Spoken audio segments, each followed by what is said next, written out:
하나님의 말씀 함께 보겠습니다. 하나님의 말씀은요, 사도행전 24장 22절에서 25장 12절 말씀입니다. 신약성경 230쪽쯤에 있습니다. 229쪽쯤에 있습니다. 사도행전 24장 22절에서 25장 12절까지의 말씀 한 절씩 교독하겠습니다. 벨릭스가 이 도에 관한 것을 더 자세히 아는 거로 연기하여 이르되 천부장 루시아가 내려오거든 너희의 일을 처결하리라 하고 백부장에게 명하여 바울을 지키되 자유를 주고 그의 친구들이 그를 돌보아 주는 것을 금하지 말라 하니라. 수일 후에 벨릭스가 그 안에 유대 여자 드루실라와 함께 와서 바울을 불러 그리스도 예수 믿는 도를 듣거늘 바울이와 의와 절제와 장차 오는 심판을 강론하니 벨릭스가 두려워하여 대답하되 지금은 가라. 내가 틈이 있으면 너를 부르리라 하고 동시에 또 바울에게서 돈을 받을까 바라는 거로 더 자주 불러 같이 이야기하더라. 이태가 지난 후 보르기오 베르도가 벨릭스의 소임을 이어받으니 벨릭스가 유대인의 마음을 얻고자 하여 바울을 그리하여 두니라. 베스도가 부임한 지 3일 후에 가이사라에서 예루살렘으로 올라가니 대제사장들과 유대인 중 높은 사람들이 바울을 고소할세 베스도의 호의로 바울을 예루살렘으로 옮기기를 청하니 이는 길에 매복하였다가 그를 죽이고자 함이러라. 베스도가 대답하여 바울이 가이사라에 구류된 것과 자기도 멀지 않아 떠나갈 것을 말하고 또 이르되 너희 중 유력한 자들은 나와 함께 내려가서 그 사람에게 만일 옳지 아니한 일이 있거든 고발하라 하니라. 베스도가 그들 가운데서 8일 혹은 10일을 지낸 후 가이사라로 내려가서 이튿날 재판 자리에 앉고 바울을 데려오라 명하니 그가 나오매 예루살렘에서 내려온 유대인이 둘러서서 여러 가지 중대한 사건으로 고발하되 능히 증거를 대지 못한지라. 바울이 변명하여 이르되 유대인의 율법이나 성전이나 가이사에게나 내가 도무지 죄를 범하지 아니하였노라 하니 베스도가 유대인의 마음을 얻고자 하여 바울도로 묻되 내가 예루살렘에 올라가서 이 사건에 대하여 내 앞에서 신문을 받으려느냐. 바울이 이르되 내가 가이사의 재판 자리 앞에 섰으니 마땅히 거기서 신문을 받을 것이라.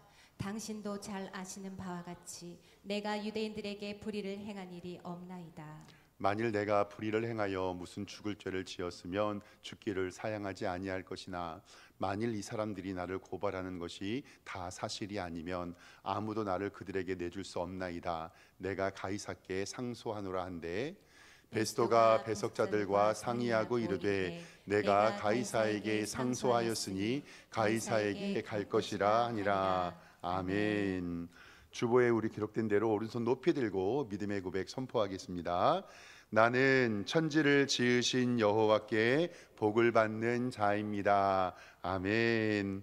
우리 옆에 있는 성도님들과 잠깐 인사하고 말씀 보겠습니다. 좌우 돌아보시면서 주님의 이름으로 사랑합니다 인사하겠습니다. 네, 하나님께서 오늘도 은혜 주시고 함께하여 주시고 추수감사의 은총을 베풀어 주시기를 주님의 이름으로 축원합니다.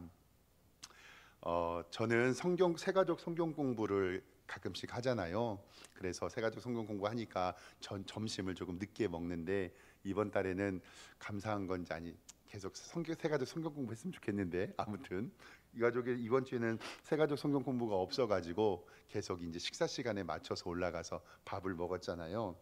근데 나이가 들었는지 좀 묘한 죄송합니다 나이 뭐 얘기하고 싶어서 그러냐면 오늘 성도님들의 추수감사 주일이고 이 식당에 가득 앉으셔가지고 담소 나누시면서 식사 교제하는 모습 보니까 마음이 너무너무 좋은 거예요. 그 왜 할머니 할아버지들이 자손들이 식사 이렇게 하면 좋은 것처럼 그러니까 허태령 집사님 저를 보면서 씩 웃으시면서 목사님 좋죠.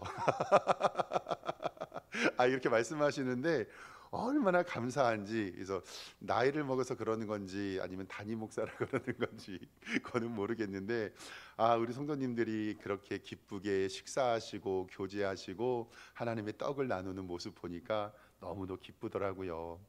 사랑하는 우리 성도 여러분, 하나님께서 복 주시고 은혜 베풀어 주셔서 아무도 흔들 수 없는 든든한 교회, 우리 석샘교회에서 하나님의 복과 은혜 나누시기를 주님의 이름으로 축원합니다. 하나님께서 복 주시고 은혜 주실 줄 믿습니다. 사도 바울은 예루살렘에서 가이사라로 올라갑니다. 총독에게 재판을 받기 위해서인데요. 사도 바울이 올라가지요. 이때에 바울의 반대편에 서 있던 사람들도 이 변호사를 불러서 바울을 고발합니다. 바울의 고발의 내용은 크게 세 가지였거든요. 첫 번째로는 소요 사태를 일으켰고, 두 번째로는 나사렛 이단의 우두머리였고, 세 번째로는 성전을 더럽혔다. 그러나 사도 바울은 소요 사태를 일으키지도 않았고, 이단의 우두머리가 아니라 정통의 신앙을 가졌고, 성전을 더럽히지도 않았습니다. 그리고 나서 자기 자신을 변호합니다. 그때의 이스라엘 총독은 벨릭스라는 사람이었는데요. 천부장이 올 때까지 사건을 미루고 처결하지 않았다라고 성경은 기록하고 있습니다. 오늘 말씀 22절 성경을 좀 보도록 하겠습니다. 이렇게 기록되고 있습니다. 벨릭스가 총독이죠. 이 도에 관한 것을, 즉 사도 바울이 말한 도에 관하여 자세히 아는 고로 연기하여 이르되 천부장 루시아가 내려오거든 너희의 일을 처결하기라 하다라고 얘기를 합니다. 천부장이 올 때까지 기다려라고 이야기하는데, 벨릭스가 이 도에 관한 것을 자세히 알았다라고 기록합니다. 또 23절 말씀에는요, 백부장을 명하여 바울을 지키고 자유를 줍니다. 지키지만 어느 정도의 자유를 주고요, 그의 친구들이 그를 돌보아 주는 것을 금하지 말라라고 얘기를 합니다. 사도 바울 목사님은 초대교회의 엄청난 신학적인 산물이고, 그리고 위대한 신학자였기 때문에 사도 바울 목사님을 돌보는 손길들이 꽤 있었던 것 같아요. 이건 역시 하나님의 은혜입니다. 유대인들은 사도 바울을 죽이려고 달러지렸지만 공권력이 그를 지키며 그의 친구들이 사도 바울을 돌보게 되는 것을 보게 됩니다. 이제 사도 바울은 가이사라에 머물게 되면서 그곳에서 하나님의 복음을 증거합니다. 오늘 성경 24절 말씀은 이렇게 기록하고 있습니다. 수일 후에 벨릭스가 그의 아내 유대 여자 두루실레와 함께 와서 바울을 불러 그리스도 예수를 믿는 도를 듣습니다. 아마 벨릭스는요, 이 사도 바울이 이야기하는 것에 대한 궁금증까지 있었던 것 같아요. 25절 말씀에 보면요, 바울이 의와 절제와 장차 오는 심판을 강론했습니다. 그런데 벨릭스가 두려워하였어요. 그런데 하나님의 복음을 듣고 여기까지만 머물렀습니다. 그리고 뭐라고 하냐면 대답하되 지금은 가라, 내가 틈이 있으면 또 너를 부르겠다라고 이야기합니다. 그리고 26절에 벨릭스의 마음을 성경 기자는 뭐라고 기록하냐면, 동시에 또 바울에게 돈을 받을까 바라는 거로 더 자주 불러 이야기를 하였다라고 성경은 이야기를 합니다. 사도 바울이 예수님의 복음을 전파합니다. 그러나 벨릭스 총독은 두려워는 했지만 복음을 받아들이지는 않았습니다. 틈이 나면 불러서 복음을 들었지만 변화는 없었습니다. 왜냐하면 성경은 그 이유가 이 벨릭스가 사도 바울에게 돈을 바랬다고 이야기를 하고 있습니다. 벨릭스는 이 사람이 로만 시민권을 가졌고 집안이 상당하고 말씀의 지식이 있고 감옥에 있는 동안에 많은 사람이 방문하는 것을 보면서 아마도 이 사람을 통해서 뇌물을 받을 수 있지 않을까라고 생각했던 것 같습니다. 결국 이렇게 시간이 2년이 흐릅니다. 오늘 말씀 27절 말씀에 보면은요, 이태가 지난 후 보르기오 베스도가 벨릭스의 소음을 이어받으니 벨릭스가 유대인의 마음을 얻고자 하여 바울을 구류하여 두었다라고 이야기를 합니다. 이제 예루살렘의 총독이요 벨릭스에서 베스도라는 사람으로 변경되게 됩니다. 벨릭스는 바울에게도 돈을 받고 싶고 복음의 궁금증도 있었고 유대인의 마음을 얻고자 구류하는 것을 2년 동안 하게 해 놓았습니다. 베스도가 총독으로 부임하자 총독부 가이사랴에 있었고 예루살렘으로 올라가서 이 일을 보게 됩니다. 그때 예루살렘으로 올라갔을 때에 많은 유대인들이 이 새로운 총독 베스도에게 가서 얘기를 합니다. 2년 전에 바울이라는 사람을 예루살렘에서 가이사랴로 끌고 갔는데 거기서 재판을 하지 마시고 이 사람을 다시 예루살렘으로 보내서 재판을 하게 해주십시오라고 건의를 합니다.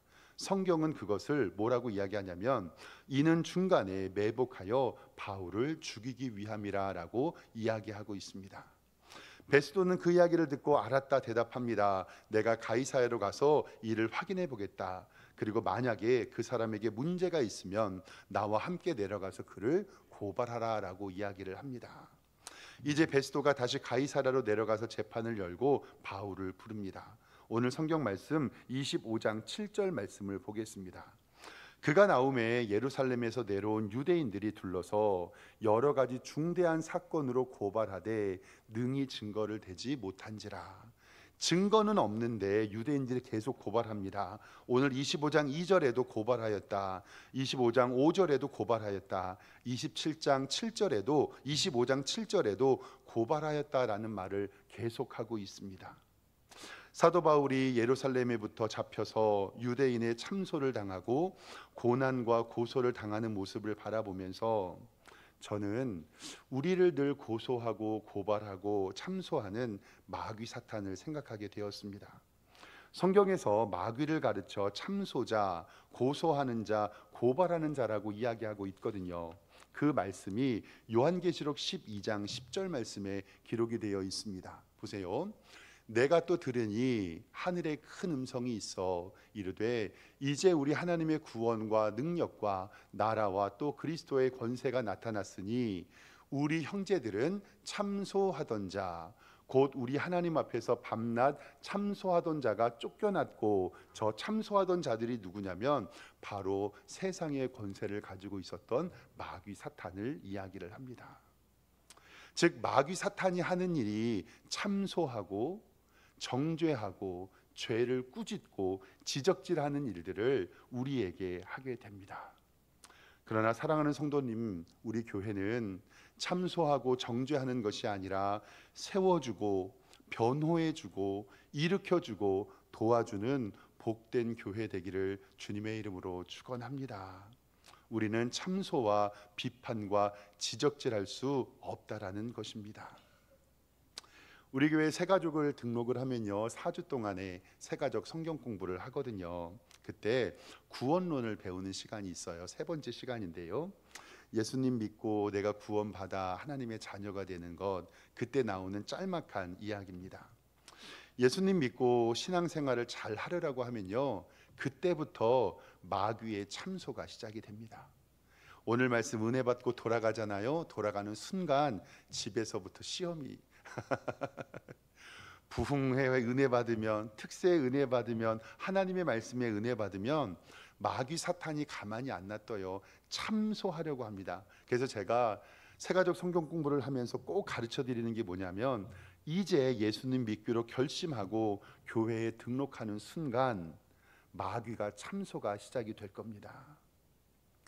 야, 너 이제부터 교회 다닌다고? 하하, 웃기지 마. 네가 교회가 다니는 순간 너 교회는 더러워질 거야. 너 죄 많이 졌잖아. 그리고 너 같은 놈이 어떻게 교회를 다니냐라부터 시작을 해서 우리의 마음에 찔림이 있게 합니다. 그런데 찔림이 있는 건 좋아요. 하나님께 회개하면 되니까. 근데 거기서 낭망하고 포기하게 만듭니다. 목사님, 저 같은 죄인은 교회 나갈 수 없어요. 저 포기할래요. 여기서 멈출래요. 그러나 사랑하는 성도 여러분, 끝까지 믿음 지키시기를 주님의 이름으로 축원합니다. 그때 새가족 교재에 나오는 이야기가 뭐냐면요 10만 원짜리 수표가 땅에 떨어져 있다고 한번 생각을 해볼게요.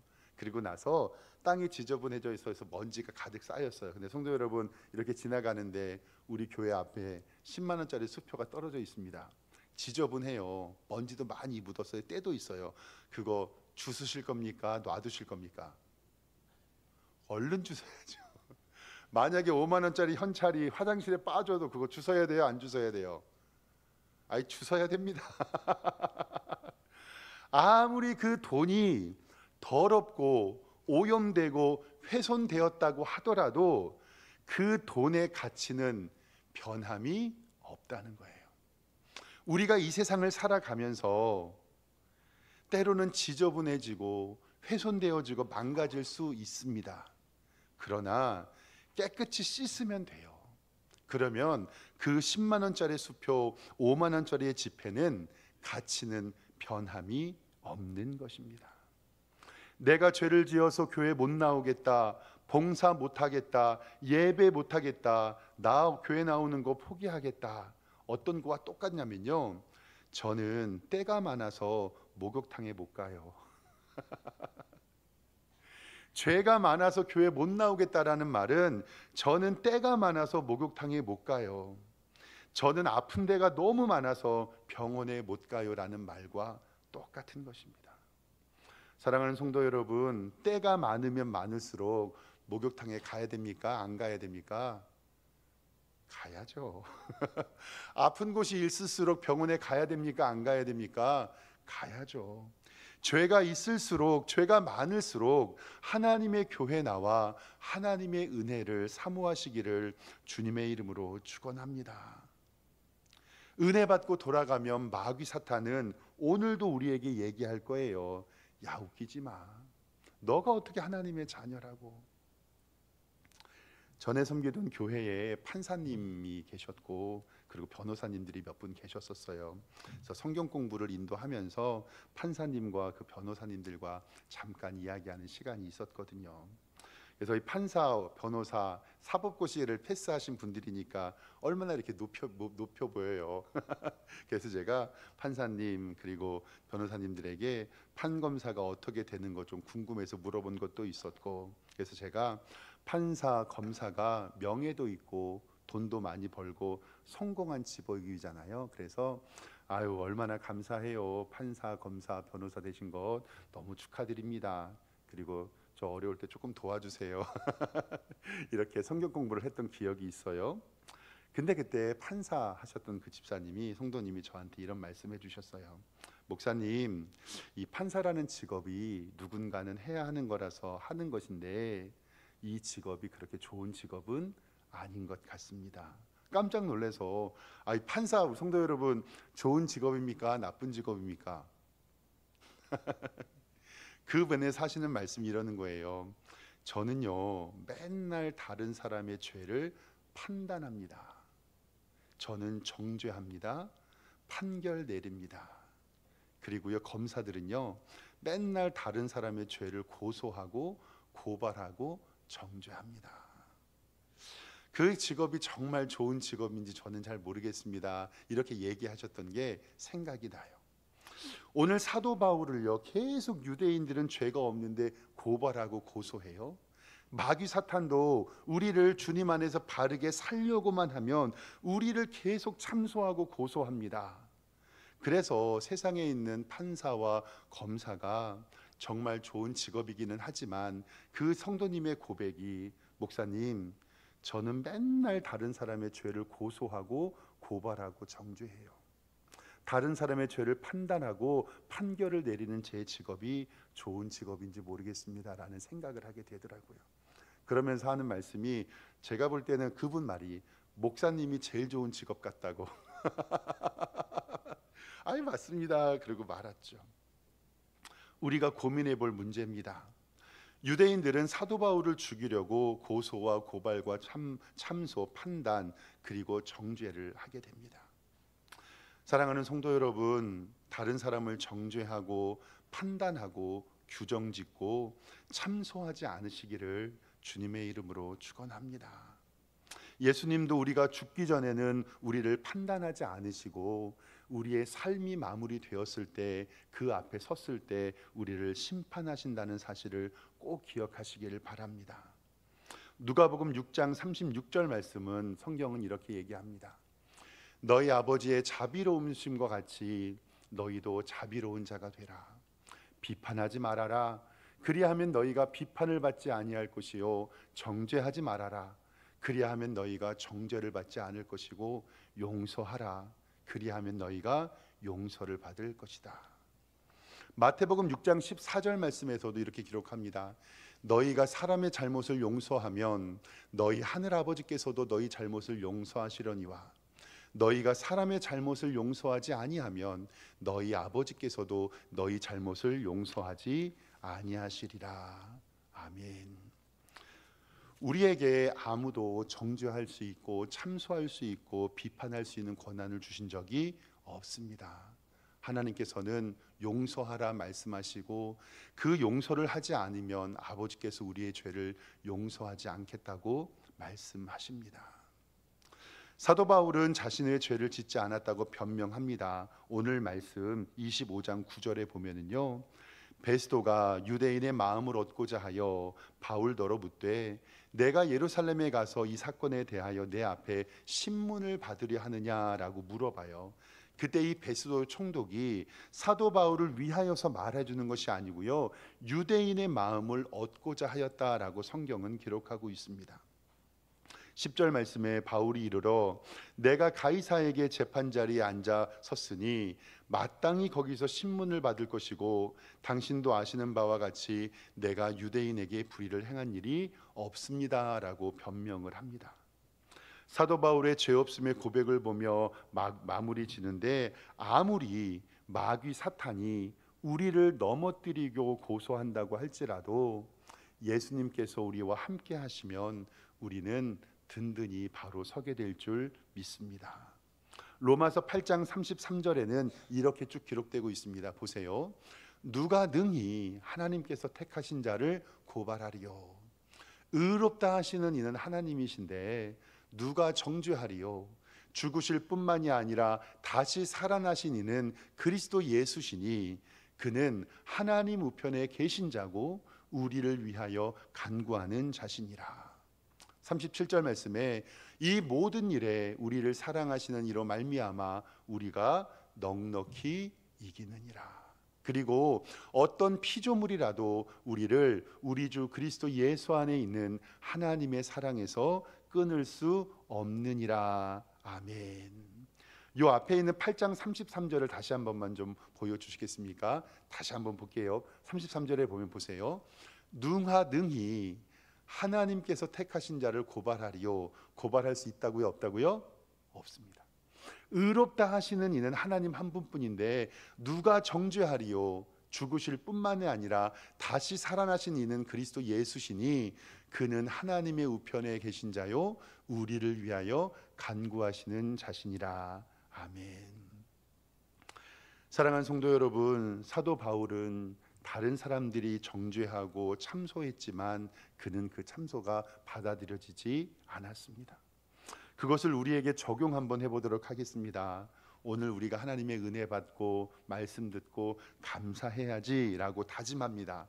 그리고 은혜 받아가지고 오늘 집에 가서 나는 감사의 생활을 해야지. 근데 인간의 죄성이 교회 문을 나가는 순간 그 은혜가 어떻게 돼요?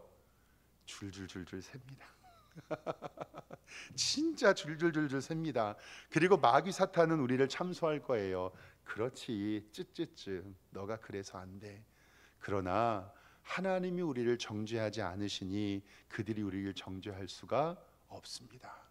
그 믿음 붙잡고 살아가시는 여러분들과 제가 되기를 소망합니다. 그래서 오늘 마지막 25장 12절 말씀에 보면 베스도가 배석자들과 상의하고 이르되 내가 가이사에게 상소하였으니 가이사에게로 갈 것이니라. 사도 바울을 계속 죽이려고 고발, 정죄, 참소하는 유대인들을 바라보며 예수님도 그들이 십자가를 지으셨고 그들이 예수님을 죽이셨던 것이 생각이 났습니다. 나는 저러지 말아야지, 나는 유대인들과 같지 말아야지라고 생각하면서도 다른 사람을 정죄하고 판단하고 참소하는 것에 익숙한 우리의 모습입니다. 왜 나에게는 이렇게 너그럽고 다른 사람에게는 이렇게 빡빡한지. 사랑하는 성도 여러분, 우리 교회는 다른 사람을 정죄하고 판단하고 참소하는 대신에 서로 세워주고 안아주고 품어주고 도와주는 사랑의 공동체가 되기를 주님의 이름으로 축원합니다. 기도하겠습니다. 사랑의 하나님 아버지, 은혜와 사랑에 감사합니다. 세상은 우리를 참소하고 정죄하고 비난하고 핍박합니다. 그런데 하나님께서 우리를 구원하시고 하나님께서 우리를 정죄하지 않으시기 때문에 우리를 아무도 정죄할 수가 없습니다. 하나님께서 우리에게 바른 믿음 주시고 정죄하며 판단하지 않게 하여 주시며 우리는 서로 세워주고 안아주고 품어주며 도와주는 복된 믿음의 공동체가 될 수 있도록 인도하여 주시옵소서. 예수 그리스도의 이름으로 기도드리옵나이다. 아멘.